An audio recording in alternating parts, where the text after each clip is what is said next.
Do you feel like you're still struggling with childhood abuse and neglect?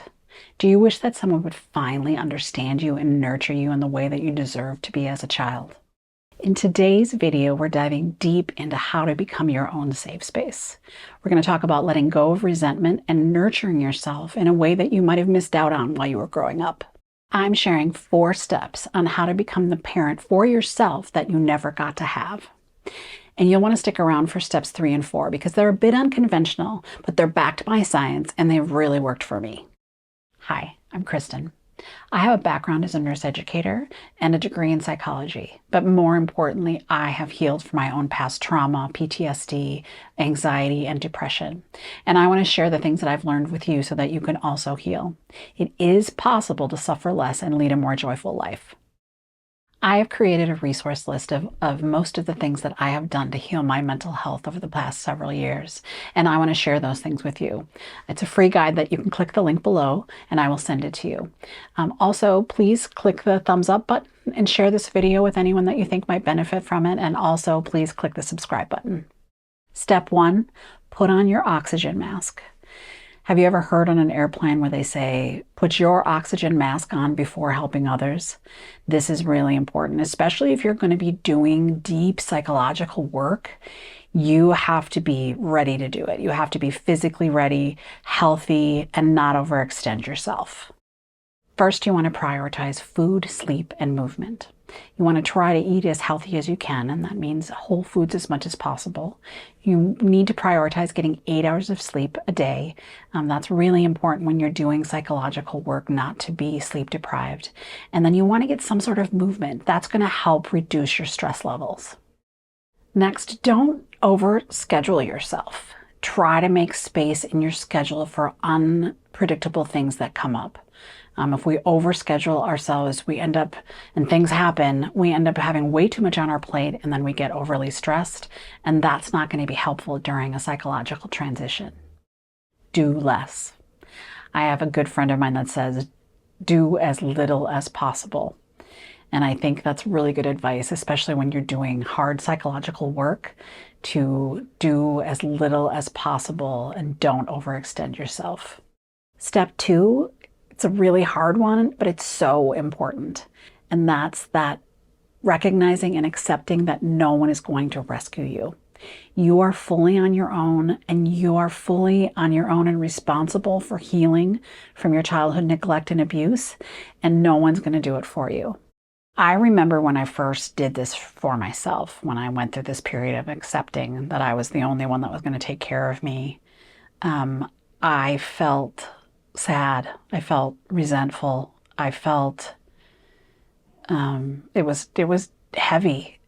But once I finally realized it and I actually did the work and did it, it is so incredibly liberating.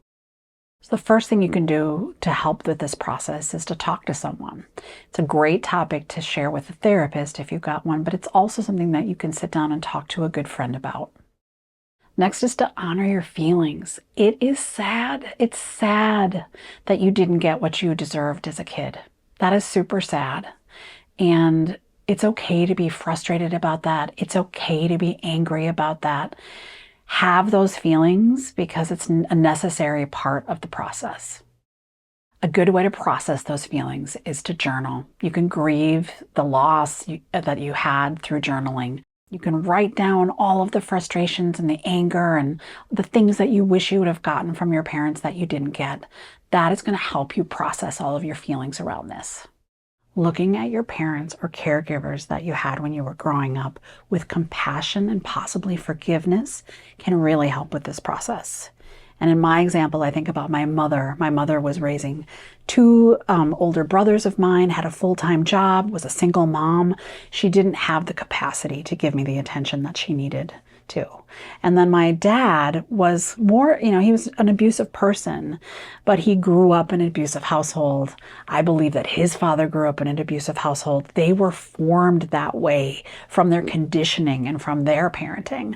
And so that allowed me to give him, hold him less responsible for his actions and see him with some compassion.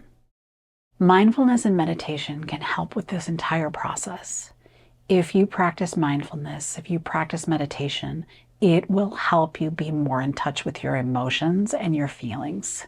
And that's going to help you process them. Set boundaries, especially if you're still involved in the relationship with the person who either neglected or abused you as a child. You can set boundaries. You don't have to get involved in every conversation or every conflict with them. Step 3, as I said, it was a little unconventional at the beginning of the video, is talk to yourself in the third person. So that means instead of using I statements or things like, why do I feel this way? You say, why do you feel that way? And even better, that's second person, but even better, you say, why do you feel that way, Kristen?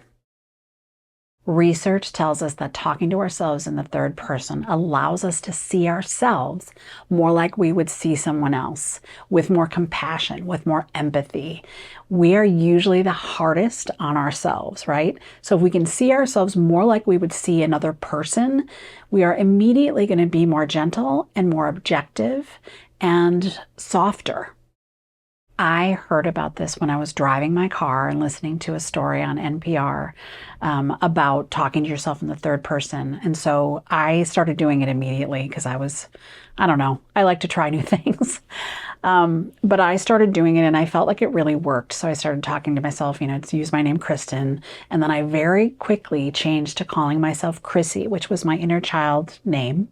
And then in very short order, I started to talk to myself using sweet names, and I would call myself Sweetheart or Sweetie Pie. And I still do this every day, pretty much to this day. In the morning when I wake up, I tend to have more anxiety.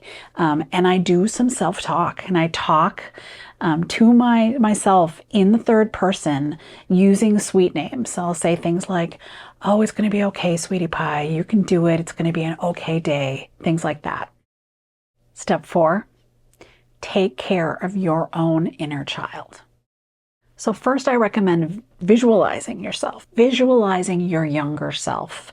And I recommend also creating as much detail around it as you can. So I envision my younger self as like 5 or 6-year-old, and she's wearing a white summer dress, a sleeveless white summer dress.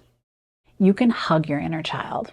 So you can imagine holding them and hugging them. You could put your arms around yourself.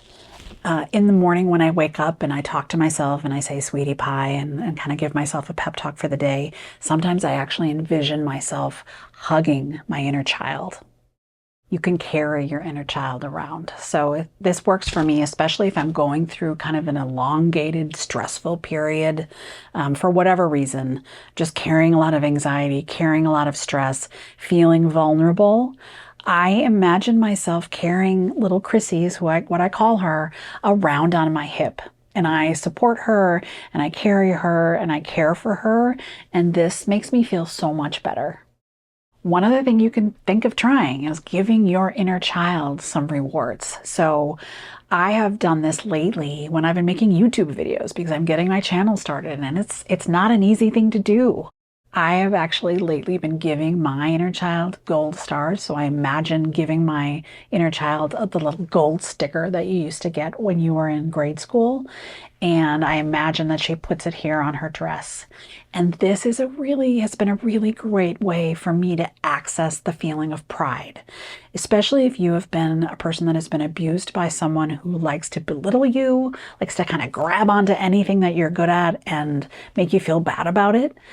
This has been a wonderful way for me to feel proud of myself and to really get kind of that elated, joyful feeling when you are accessing the feeling of pride.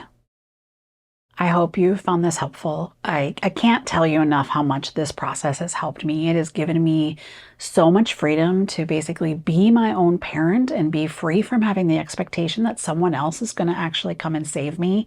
Has been incredibly liberating to me. So I highly recommend that you try it, and I hope it goes well for you. I want to remind you that I have put together a resource list of many of the things that I've done over the past several years to heal myself. And if you click the link down below, I'll send it to you for free. Please click the thumbs up button. That'll help ensure that other people get to see this video. Please share it with anyone that you think will resonate with it. Leave me a comment if this sounds like a good plan to you and you're going to try it, and let me know how it goes. And please click the subscribe button. Thanks so much.